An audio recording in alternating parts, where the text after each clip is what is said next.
Happy evening. So என்னோட பேர் வந்து ரமேஷ் பாண்டி. நான் வந்து பாஸ்ட் 10 இயர்ஸாக வந்து வெல்னஸ் கோச்சாக ப்ராக்டிஸ் பண்ணிகிட்ருக்கேன். ஸோ ஆல்ரெடி வந்து இந்த மாதிரி கோச்சிங் ஃபீல்டில் தான் இருக்கும். நான் கெஸ்ட்டுக்கு வந்து ரிசல்ட்ஸ் கொடுக்குறது ஒன்று, இன்னொன்று வந்து வெல்னஸ் ட்ரெயினரையும் உருவாக்குறோம்.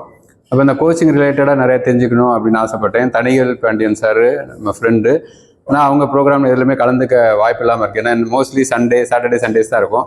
அந்நேரம் எங்களுக்கு ப்ரோக்ராம் இருக்கும். லக்கிலி சார் போட்டோன்னே சார்ட்டையும் ரொம்ப நாள் கான்டாக்ட், நிறைய ப்ரோக்ராம் வர்றேன்னு சொல்லுவேன், ஆனால் வர முடியாத வாய்ப்பு. ஆனால் இன்றைக்கி வந்து ஒரு லக்கி டேவாக வந்து வியாழக்கிழமை ஒரு நாளாக அமைஞ்சிக்கிடுச்சு. அதே போல் இண்டிபெண்டன்ஸ் டே அப்படிங்கும்போது கலந்துக்கிறதுக்கு ஒரு அருமையான வாய்ப்பாக இருந்துச்சு. அதை மிஸ் பண்ணக்கூடாதுன்ட்டு சார்ட்டை கேட்டுட்டு உடனே ரெஜிஸ்டர் பண்ணி ஜாயின் பண்ணேன்.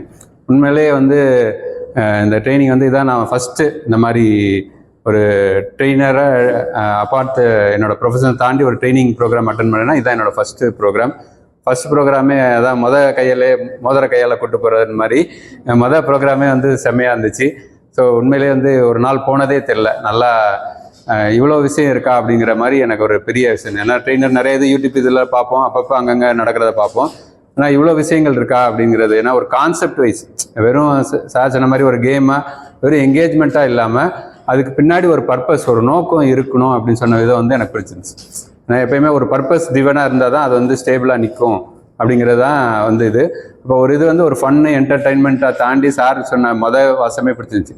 நம்ம வந்து என்டர்டெய்னர் கிடையாது, நம்ம வந்து ஒரு ட்ரெயினர் அப்படின்னா அவங்களுக்கு வந்து ஒரு இம்பேக்டை, அவங்க லைஃப்பை சேஞ்ச் பண்ணுறதுக்கு ஒரு வகையில் சப்போர்ட் பண்ண ஒரு பர்சனாக இருக்கணும்னு சொன்னாங்க. அந்த இது வந்து தமிழ் அகாடமியில் ரொம்ப பிடிச்சிருந்துச்சு எனக்கு ரொம்ப.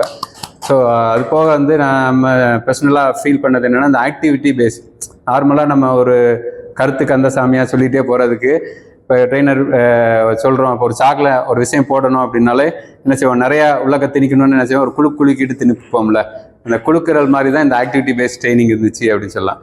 ஆனால் இந்த ஆக்டிவிட்டியோடு கொடுக்கும்போது அந்த விஷயம் வந்து ஆழமாக அவங்களுக்கு போகும்.